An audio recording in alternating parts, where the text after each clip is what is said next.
government ki lamsing asida illegal yoina pata tansilba mayamse tandokpugi order nahan thokrasi pawba noina thawal sada kai hujupok lerise noinu shitriba ki dribase kanana ha ase hairaga faldo magi nakal de lepliba nupa khara duki manakta bikini langsillaga saurab pinglap hairakpani oh sir adudo mayamgi maraktagi amana khumlake tawbada bikina mukka hanna pingna thatkre hey taning deni noina nga ki oiba wangang budaw aingonda de yare noi hani yanarambadi ado hojikte ilak aini yade achina nga legada bagi sarukpudi tabakte yam thulon thorune hapta sigi manungda tabakta ondragadi aibu patte aigan yare thokro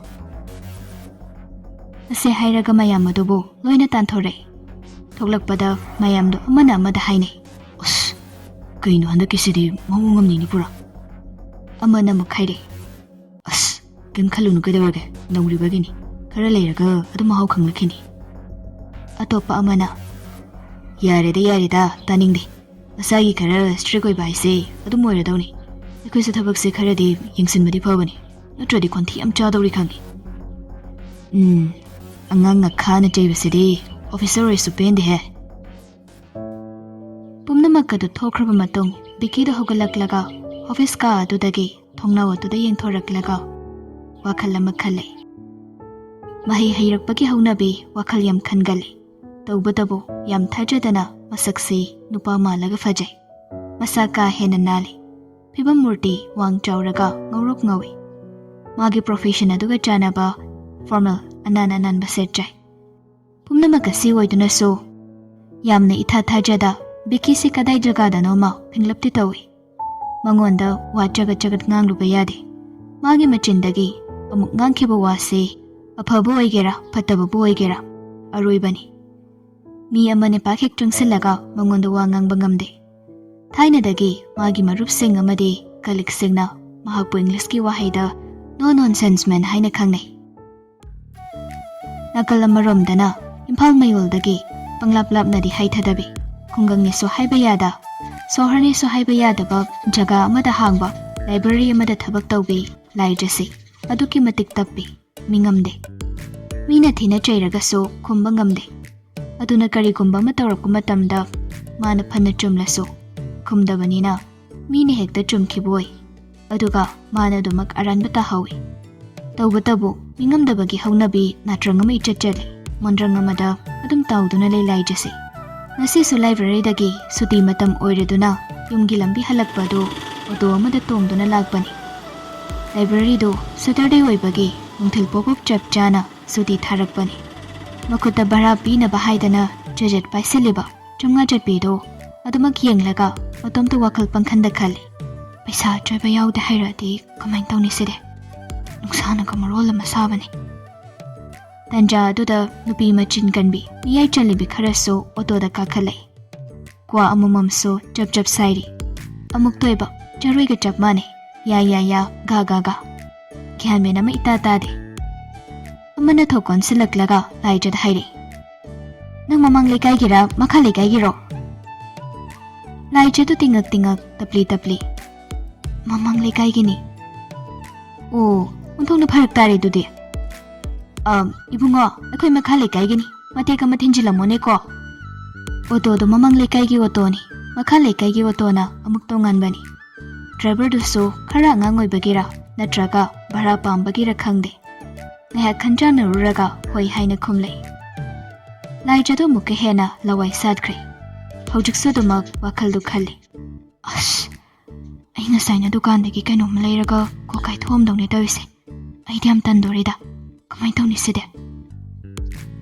khanna sumlakpana mamang lekai yausilagle nupi amana sat hanglei kaidano no yumna asigi pukri mapan sidagi awanglom da manung changagani driver duna thauraga pukri mapan aduda khamlamlabada laijana paisa du puthorak tuna pire haibaga tawbaga driver duna us siga dribadi yaudi mi ama oiragadi hirai laina adumak ichamna loisanaba yarabu waphamni aduba yamna khanjun ganbi mingam da bilai jadadi gyan ngawkre adudi asida dukan ama leibani adu phau thobigera adudagi ai kai thoage driver duna ka khumdringai da nupi amana Ima IPMA, Ting a consider, Katatanam Todun Harisibo.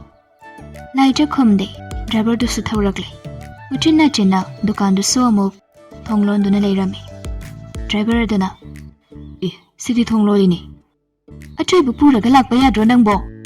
Oto Barado Bo, Tongacha Pirisibo, Ibimanang Soba. Lupi Yamanatap, Oklaga Kumlakbani. Laija to Gan Gaukre. Mahak Oto to the Gikum Taragli. Adobo, driver to the Kamaito. Listen Bangamde, driver to so. Kemta Kumlamda, Oto to Tauraga the Makjadkri. Oto Manungda, Lupi Yamana, Launa Haiki with the Laija. Parine, freedom I am among Pobatinjan Bira Medana. Mayamdo, Wawa Hekno. Sini, Laijaki Matosi. Aduki Matek, Mahak Mingamde. Yumda Halaklaga, Madugi Todokto, Jarekan, Hippekan Taubatada, Wakalaina Nagadore. Tanjado the Magi Fondo, ring lay. Young Lubada Chinkai Guerami. Hello, Assom the Chinkaina. Hello, Bonambo. Hale. Kuyeda, City Saturday Nina, Sutingal. What do I call the rock to the Gadoraba? Come to Dada.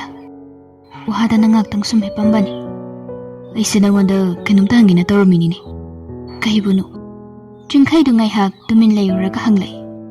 Nambo, the Palisum of the Labor Laja. I do some the Agan to sing the dog, Sel Conadre. I used to look on the lady. When a symbol Raga, they sing on my watley in Toise. Nangatana.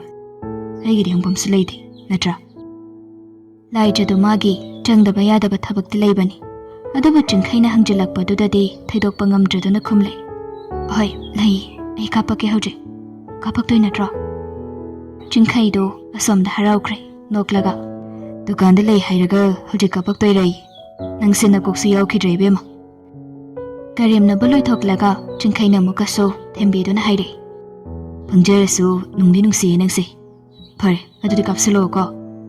Ay sila iraga yung dahala doon Yung yoro call tawagi. Hoy, thamo, ay kapagi. Chingkay na Leikhraba da Laija do sel kapkre. Somda mama ibema na magida magyaksan biba marupa do hunna ba kakpa sel ni. Pikay pitok luraga marupto ki marumda mukhalakpada matamda kok chakle Laija do. Marup ki bukhan gadra, otodo ki bukhan gadra, gyana matadre masado. Som the Chinkaina Seldo, Panglaba Matung Noklay.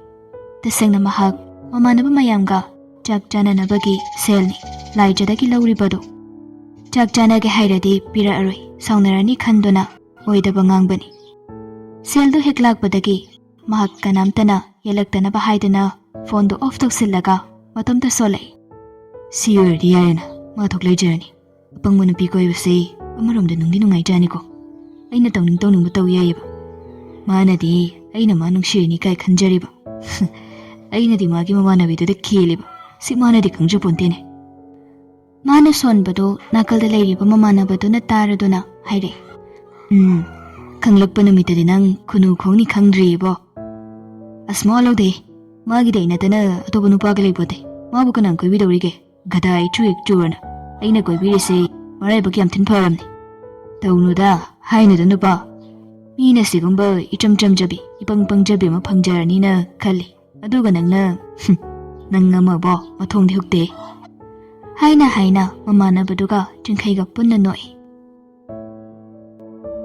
Numito ki nung dang dudani, Laija na Chinkai ki number duda, call hanjan tau bado. Fondo, sungang hangla kidre. Laija do, kapsu kapning laduna, ngahek kap togle.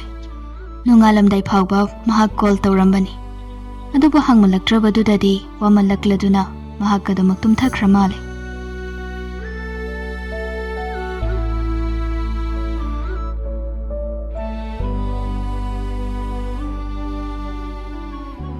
Tabak na miyoy bagi punsini, tabak sudana, nungay bayade, selpay na bagi damag, tabak suy, aduga selpay rabaso, hagtang nungay na bagi damag, tabak suy.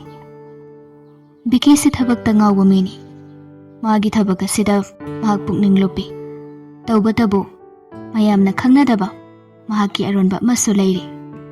Tabak subayaba sururaga awaba potaba matamda mahag camera paiba misagkamani. Haibadi, bikisi photography aduki matik pami.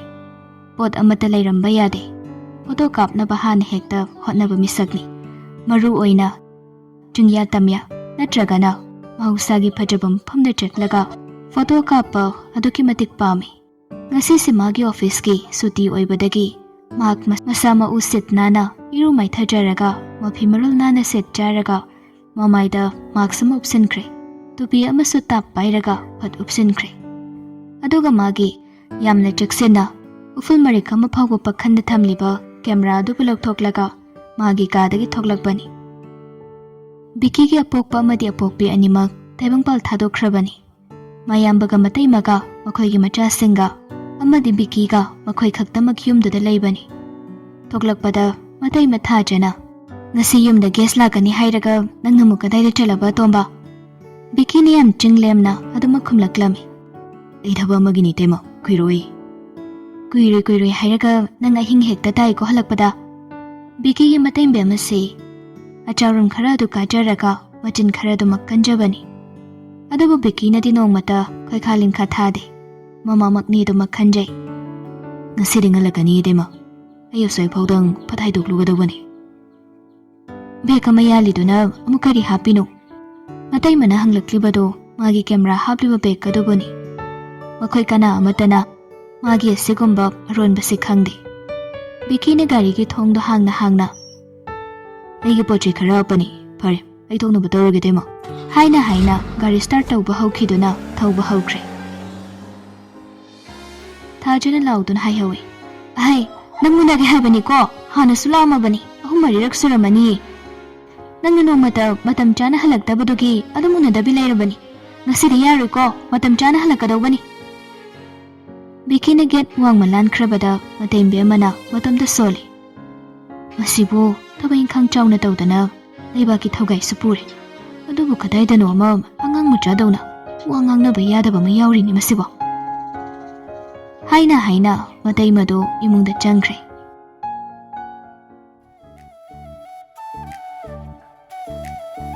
ꯕꯤꯀꯤꯅ ꯒꯥꯔꯤꯗꯨ ꯑꯁꯨꯝ ꯊꯧꯗꯨꯅ ꯂꯥꯛꯄꯗ ꯖꯒꯥ ꯑꯃꯈꯛꯇ, ꯂꯝꯕꯤ ꯑꯃꯈꯛꯇ ꯆꯪꯁꯤꯜꯂꯛꯄꯅꯤ꯫ ꯂꯧꯕꯨꯛꯁꯨ ꯑꯁꯨꯝ ꯃꯔꯥꯡ ꯀꯥꯏꯅ ꯂꯩ꯫ ꯐꯥꯝ ꯅꯨꯡ ꯇꯧꯕꯒꯤ ꯄꯨꯈ꯭ꯔꯤ ꯃꯆꯥꯁꯨ ꯑꯗꯨꯝ ꯂꯩꯔꯤ꯫ ꯃꯗꯨꯒꯤ ꯂꯝꯕꯤꯗꯨ ꯂꯣꯏꯁꯤꯜꯂꯛꯄꯗ ꯅꯥꯀꯜ ꯑꯅꯤꯃꯛꯇ ꯎ ꯄꯔꯦꯡ ꯍꯧꯕ ꯖꯒꯥ ꯑꯃ ꯊꯦꯡꯅꯕ ꯑꯗꯨꯗꯗꯤ ꯕꯤꯀꯤꯗꯨ ꯒꯥꯔꯤꯗꯒꯤ ꯀꯨꯝꯊꯔꯛꯂꯒ ꯌꯦꯡꯂꯛꯄꯅꯤ꯫ ꯃꯅꯤꯡ ꯃꯥꯏꯀꯩ ꯄꯥꯡꯅ ꯌꯦꯡꯂꯛꯄꯗ ꯅꯨꯃꯤꯠꯅ ꯃꯌꯨꯝ ꯆꯪꯂꯝꯗꯥꯏꯒꯤ ꯉꯥꯡꯁꯪ ꯉꯥꯡꯅ ꯐꯖꯕꯗꯨ ꯎꯔꯒ ꯃꯍꯥꯛ ꯃꯥꯒꯤ ꯀꯦꯃꯦꯔꯥꯗꯨ ꯂꯧꯊꯣꯛꯂꯒ ꯐꯣꯇꯣ ꯀꯥꯞꯂꯛꯏ꯫ ꯃꯥꯅ ꯀꯥꯞꯂꯤꯕ ꯐꯣꯇꯣꯁꯤꯡ ꯑꯗꯨ ꯃꯥꯒꯤ ꯒꯥꯔꯤꯗꯨꯗ ꯉꯥꯊꯔꯒ ꯌꯦꯡꯂꯒ ꯑꯗꯨꯃꯛ ꯂꯩꯔꯤꯉꯩ ꯑꯗꯨꯗ ꯀꯤꯊꯨꯝ ꯄꯨꯕ ꯃꯥꯟꯕꯤ ꯅꯨꯄꯤ ꯑꯃ ꯁꯦꯒꯥꯗ ꯇꯔꯕꯨꯁ ꯑꯆꯧꯕ ꯑꯃ ꯆꯞꯂꯒ ꯂꯝꯕꯤ ꯑꯗꯨꯗ ꯐꯣꯟ ꯌꯦꯡꯗꯨꯅ ꯂꯥꯛꯄꯗꯨ ꯎꯔꯛꯏ꯫ ꯑꯗꯨꯝ ꯌꯦꯡꯕꯗ ꯕꯤꯀꯤꯅ ꯈꯜꯂꯤ, "ꯁꯣꯏꯗ꯭ꯔꯦ ꯒꯥꯔꯤꯁꯤꯗ ꯊꯦꯡꯖꯤꯟꯕ, ꯀꯩ ꯑꯗꯨ ꯃꯃꯤꯠ ꯃꯩꯊꯩꯕ ꯑꯉꯥꯡꯗꯨꯅꯤ."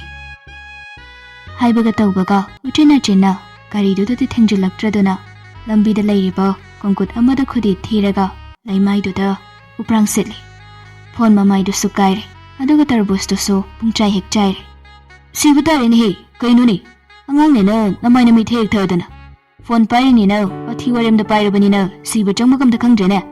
ꯃꯤꯒꯤ ꯃꯆꯥꯅꯨꯄꯤ ꯂꯩꯁꯥꯕꯤ ꯑꯗꯨꯅ ꯂꯩꯃꯥꯏꯗꯨꯗ ꯈꯨꯔꯨ ꯀꯥꯏꯕ ꯃꯈꯩ ꯇꯨꯗꯨꯅ ꯂꯩꯔꯒ ꯃꯥꯅ ꯍꯧꯒꯠꯄꯤꯕ ꯅꯠꯇ꯭ꯔꯒ ꯐꯖꯕ ꯋꯥꯍꯩ ꯋꯥꯇꯥ ꯍꯥꯏꯕꯤꯕꯒꯤ ꯃꯍꯨꯠ ꯇꯊꯤ ꯉꯥꯡꯁꯤꯜꯂꯛꯄꯗꯨꯗꯗꯤ ꯍꯥꯟꯅꯗꯒꯤ ꯇꯔꯪꯒ ꯈꯔ ꯆꯠꯆꯕ ꯂꯥꯏꯖꯗꯨ ꯑꯃꯨꯛꯀ ꯍꯦꯟꯅ ꯆꯠꯈ꯭ꯔꯦ꯫ ꯃꯥꯒꯤ ꯀꯥꯏꯔꯤꯕ ꯈꯨꯎꯗꯨꯗ ꯑꯃꯨꯛ ꯅꯥꯟ, ꯄꯨꯡꯆꯥꯏ ꯆꯥꯏꯔꯤꯕ ꯇꯔꯕꯨꯁꯇꯨꯗ ꯑꯃꯨꯛ ꯌꯦꯡ, ꯑꯗꯨꯒ ꯃꯣꯕꯥꯏꯜꯗꯨ ꯑꯃꯨꯛ ꯄꯥꯏꯈꯠꯂꯒ ꯃꯩ ꯆꯠꯂꯕ ꯃꯃꯥꯏꯗꯨꯗ ꯑꯃꯨꯛ ꯌꯦꯡꯉꯤ꯫ ꯕꯤꯀꯤꯅ ꯉꯥꯡꯂꯤꯕꯗꯨ ꯈꯨꯝꯗꯕꯤꯗ ꯂꯥꯏꯖꯗꯨ ꯍꯧꯒꯠꯂꯒ ꯆꯠꯅꯕ ꯍꯣꯠꯅꯩ꯫ ꯑꯗꯨꯕꯨ ꯐꯖꯅ ꯁꯥꯊꯤꯅ ꯁꯣꯛꯂꯕ ꯃꯥꯜꯂꯤ꯫ ꯑꯁꯣꯛꯄꯗꯨ ꯏꯁꯨ ꯍꯥꯊꯔꯦ, ꯑꯗꯨꯒ ꯅꯥꯕꯁꯨ ꯐꯖꯅ ꯅꯥꯔꯦ꯫ ꯃꯗꯨ ꯎꯕꯗ ꯕꯤꯀꯤꯅ ꯃꯨꯔꯨꯝ ꯁꯣꯜꯂꯦ꯫ "ꯃꯣꯠꯂꯤ ꯋꯥꯎꯔꯤ ꯍꯦꯛ ꯇꯧꯔꯗꯅ ꯃꯃꯤꯠ ꯃꯅꯥꯒꯁꯦ ꯏꯊꯛ ꯊꯦꯡꯏꯃꯤ, ꯃꯈꯨ ꯑꯁꯤꯁꯨ ꯄꯨꯡꯇꯠ ꯇꯠꯂ ꯃꯥꯜꯂꯤꯅꯦ ꯇꯩꯁꯦ."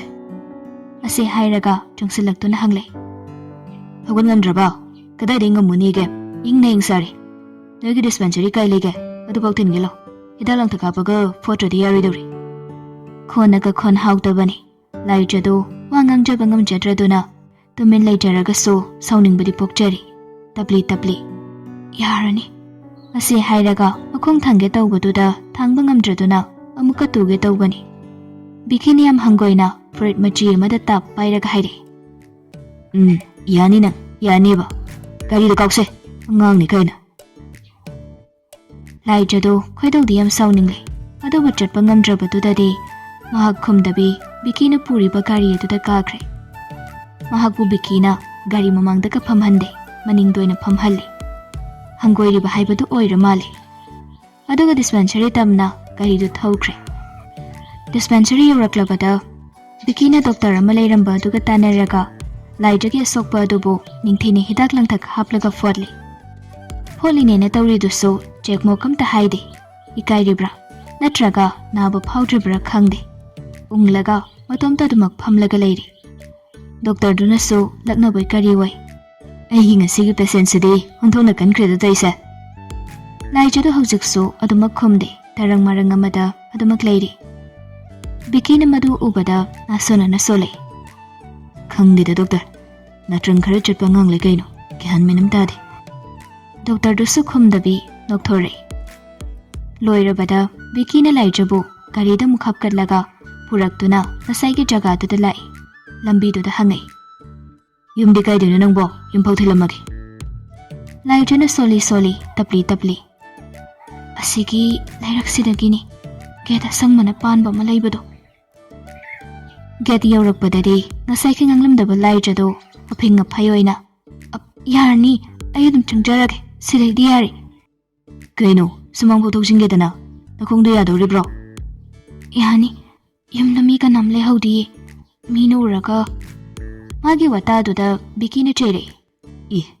Hey, nasukyam handsome oikraba ingondabu kanana gari khandorige. Ngakha nangondabu kanan chingnadoriba adu soiga. Laijado sungkum kumdabida thongdu sat hangdoklaga kumthakre.